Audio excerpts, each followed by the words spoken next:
Hello everyone, for this video we will be going over how to determine draw length and draw weight for archery.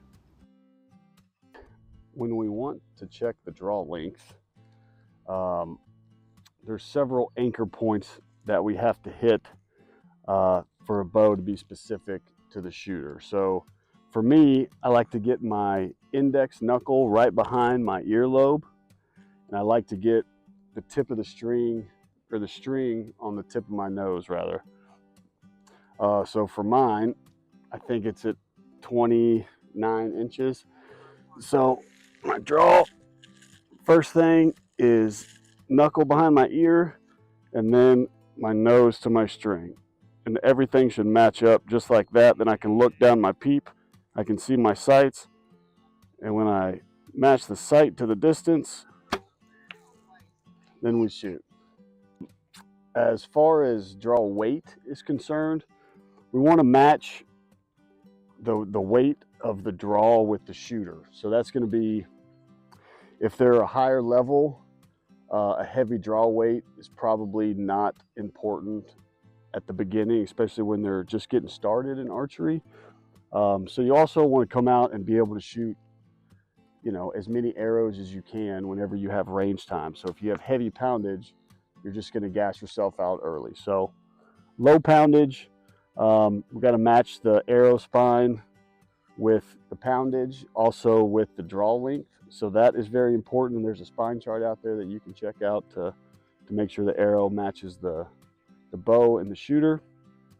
But as far as positioning goes, for our like mid-level thoracic or higher thoracic, we try to get a little posterior pelvic tilt.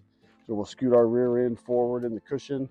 That way we can put all of our weight into the backrest, so we're super supported and not top heavy whenever we're holding the weight of the bow plus the weight of the string. We want to make sure that we're nice and concrete in our chairs whenever we release. Some of our higher level shooters will wear an abdominal strap that goes around their belly and around the backrest, and that just is another insurance policy to make sure that they're tucked into their chair nicely, so there's no flailing arrows going down range whenever we're out here shooting.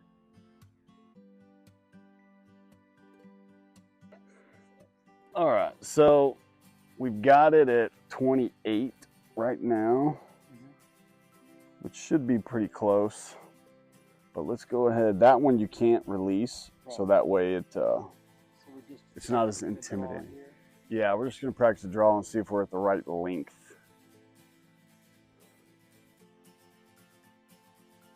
Okay, now I'm gonna try to get your knuckle up like behind your earlobe if you can. Yeah, right in there. And then can you get your nose on the string at all? Man, I'm gonna go a little bit longer because you're left, let it down nice and easy. Ah, beautiful. We're gonna go a little bit longer because I want your left arm to be bent, but you were like right here, but I want just a little bit. And we're gonna try to get more of a bend from like our positioning with our hand and kind of rotate our arm out, then like that. Right.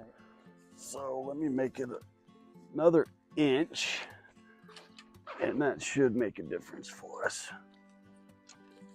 But I want to get like I said, with your knuckle back here and then nose on the string. It doesn't matter where, but you just want to put it in the same spot every time. Yeah.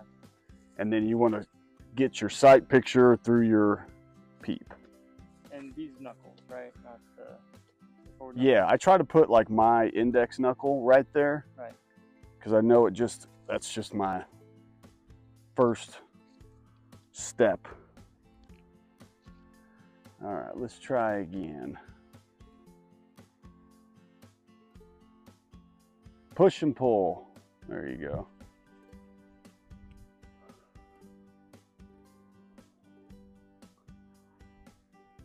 Can you get your nose down at all? There you go. Just where it's touching. Yeah, that looks okay. Come down with it.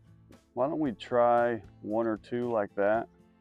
And if it just doesn't feel like you can get comfortable easy, then we'll maybe even go a little bit longer. You still had a pretty good bend, but I think like level wise, we're gonna scoot your butt forward when you shoot so you can sink into your backrest, and then you'll have a little bit more support, so you're not only trying to fight all this plus your trunk. All this sort of Yeah. weight. Yeah, it's a lot going on. All right. And we'll get over there and get a few out, see how you feel. Thanks for watching. Subscribe for more information on outdoor recreation for people with SCI.